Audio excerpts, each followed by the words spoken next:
9.1% inflation this morning. House Judiciary, the GOP side, had a cool tweet. They put out the last time inflation was this high. Dolly Parton had the number one hit, 1980, working 9 to 5. Tumble out of bed and I stumble to the kitchen. Yeah. Pour myself a cup of ambition and That's the last time. try to come to life. That's the last time inflation was this high. Well, I guess, look, it comes down to this. I'm a simple guy. All this comes down to the Republican will. Do the Republicans have the will to put it into this stuff? It kind of reminds me of, remember Kevin Spacey in that movie Usual Suspects? When he's talking about Kaiser Sose and he ends up being Kaiser Sose. And he describes Kaiser and he says, Kaiser Sose showed these men of will what will really was. And then he ends up sort of brutally killing the entire gang. And it's kind of a morbid analogy. But at the end of the day here, you've got potential reconciliation bills coming out of the Senate. You've got continuing resolutions, more spending that's in order to fund the government. You've got the National Defense Authorization Act.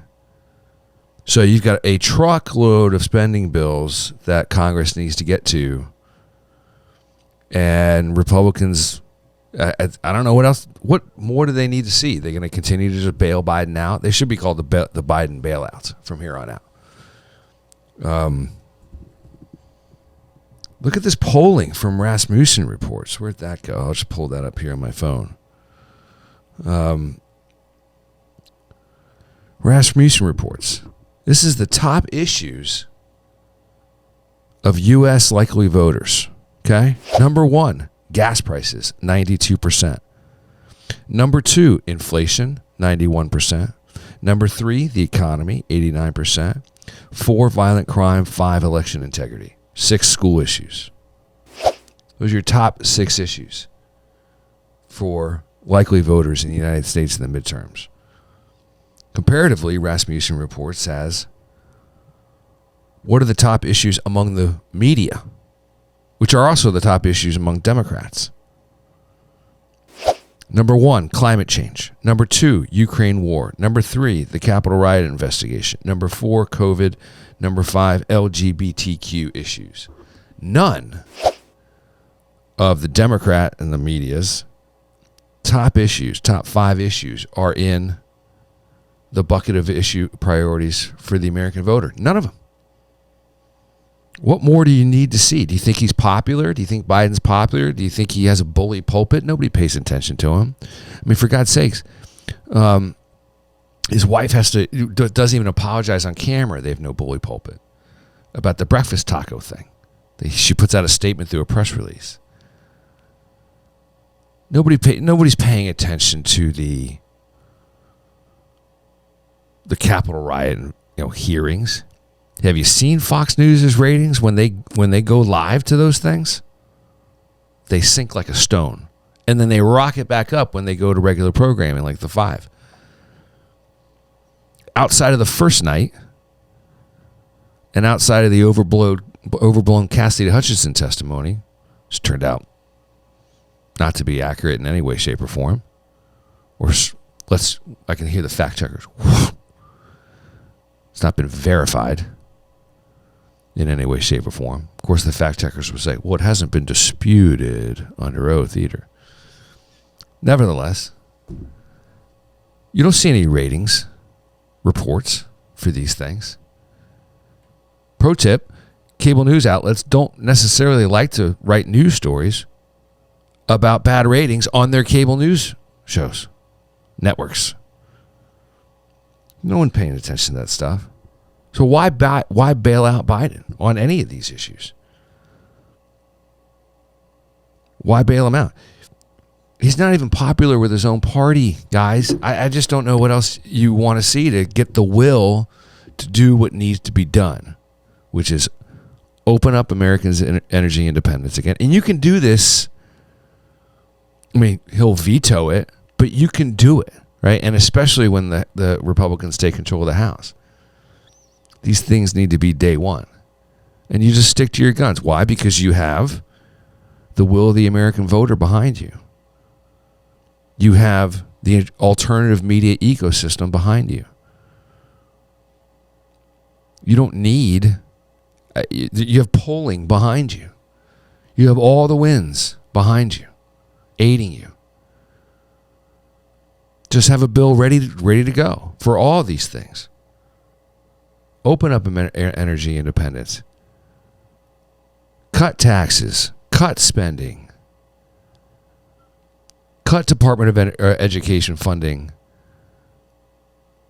that involves CRT or any of this stuff. All the stuff that the schools, that the parents are fighting for. Cut it all. It's all contributing to inflation anyway, which is the number 2 issue. You're going to contribute to that? You're going to contribute to the problem by just, hiking up spending?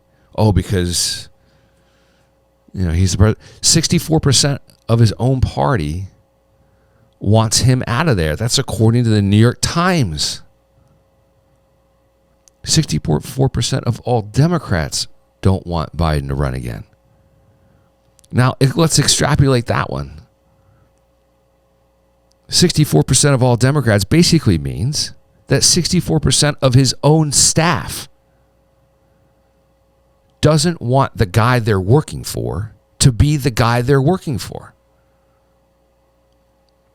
It's not like they've had this come to Jesus moment where, oh my gosh, maybe we shouldn't maybe we shouldn't be focused on climate change. It's none of that. Maybe we shouldn't be focused on LGBT. You see the clip with Holly yesterday and this professor from Berkeley? Marron. We'll get to that in a second. But it's not like they think their shit doesn't stink. They very much believe in all of the things that they're pushing. They just think the guy that's pushing them can't complete a coherent sentence. He can't read the teleprompter without quoting something and then saying end of quote. He can't repeat a line without saying repeat the line. Wherever there is suffering, we'll be there. Line. Wherever liberty is threatened, you'll... I mean, imagine working for that. So put all your party affiliation and political priorities aside and just imagine your boss. It's like, repeat the line. End of quote. Yeah, you'd be face palming too.